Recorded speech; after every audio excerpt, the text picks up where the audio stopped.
Hi students, welcome back. Today we are going to study the last topic from surface chemistry, that is the coagulation of lyophobic salts can be carried out in the following ways. Coagulation,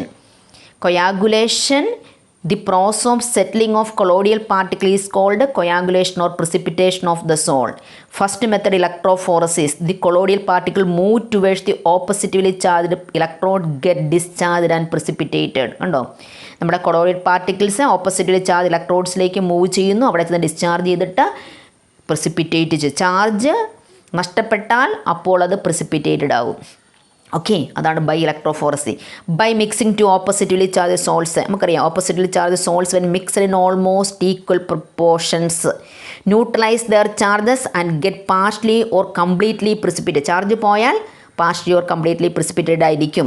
Example, mixing of hydrated ferric oxide, that is a positive salt, and arsenous sulfide. Arsenous sulfide means that is negative salt. Bring them in the precipitated form.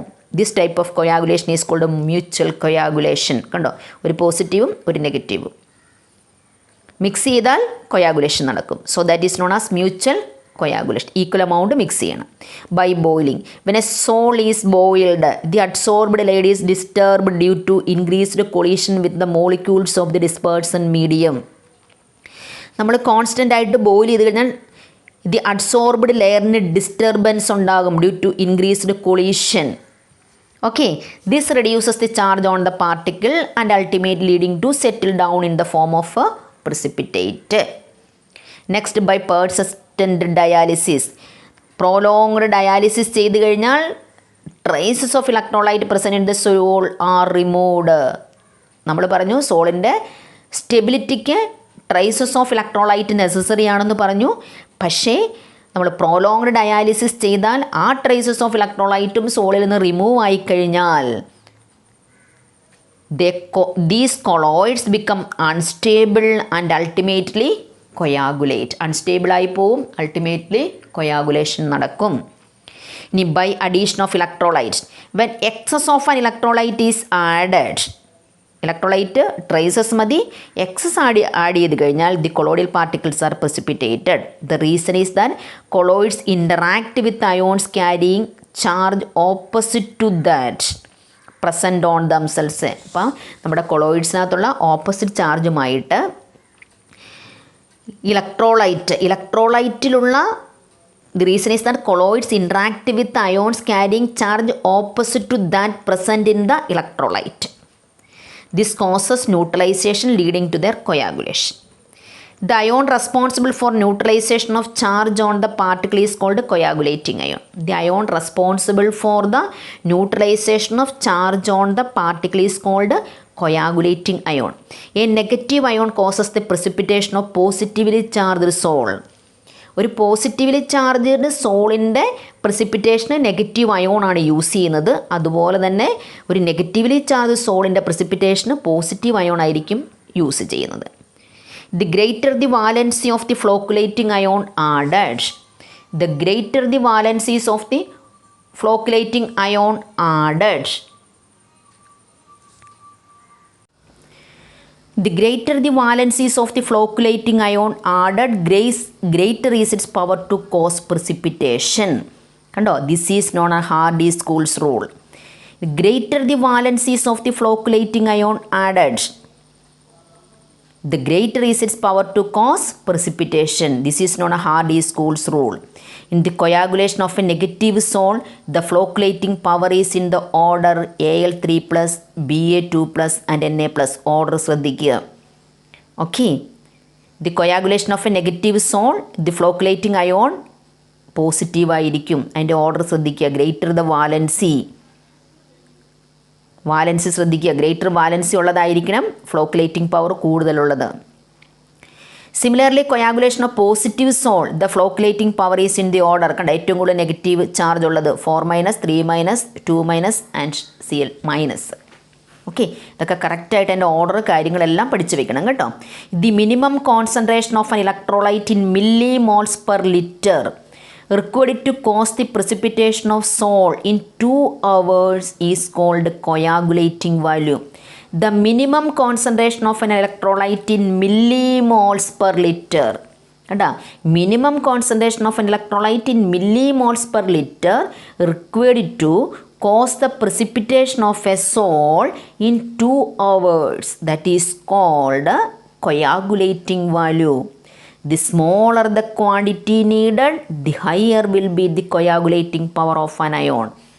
The smaller the quantity needed, the higher will be the coagulating power of an ion.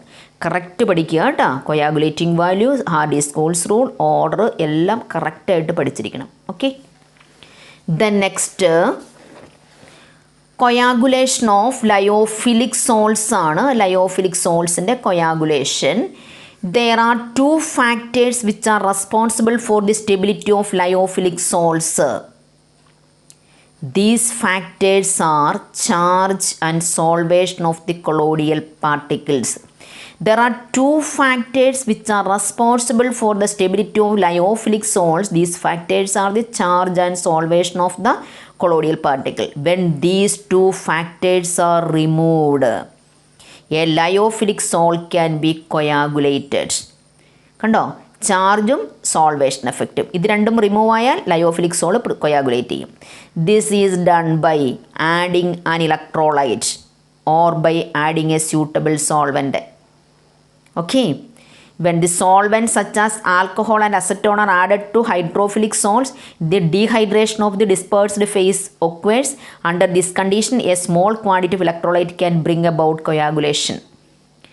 അപ്പോൾ നമ്മൾ പറഞ്ഞു, there are 2 factors which are responsible for the stability of lyophilic salts. These factors charge and solvation of the colloidal particles ആണ്. ഈ factors remove ആയിക്കഴിഞ്ഞാൽ lyophilic salts coagulate ചെയ്യും.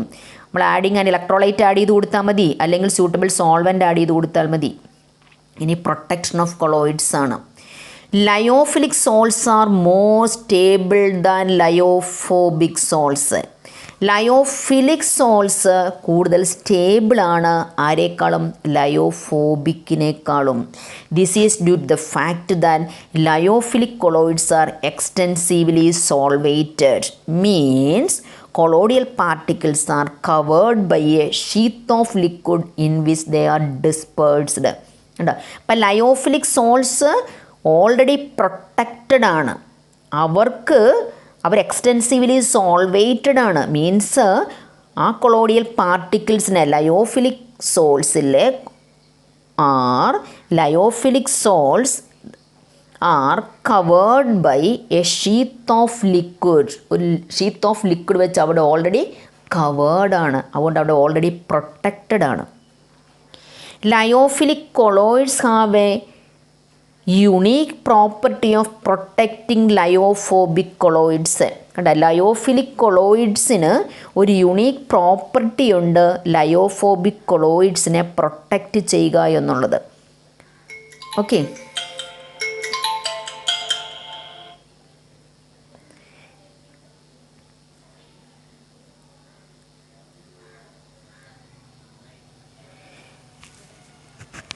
Lyophilic colloids have a unique property of protecting lyophobic colloids. When a lyophilic sol is added to the lyophobic sol, the lyophilic particles form a layer around the lyophobic particles and thus protect the latter from the electrolyte.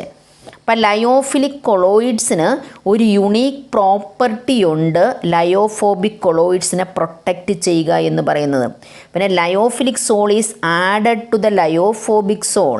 The lyophilic particles form a layer around the lyophobic particle. Lyophobic പാർട്ടിക്കിൾസിൻ്റെ ചുറ്റുമൊരു layer form ചെയ്യിപ്പിക്കും. And thus protect the lyophobic particles from electrolyte. Lyophilic colloids is used for this purpose are called protective colloids. അതുകൊണ്ട് lyophilic കൊളോയിഡ്സിന് വേറൊരു പേര് കൂടിയുണ്ട്, that is known as protective colloids. Okay students, study up to here. Then our chapter completed, surface chemistry. Okay. Then we will see in the next class with other topic. Until then, bye.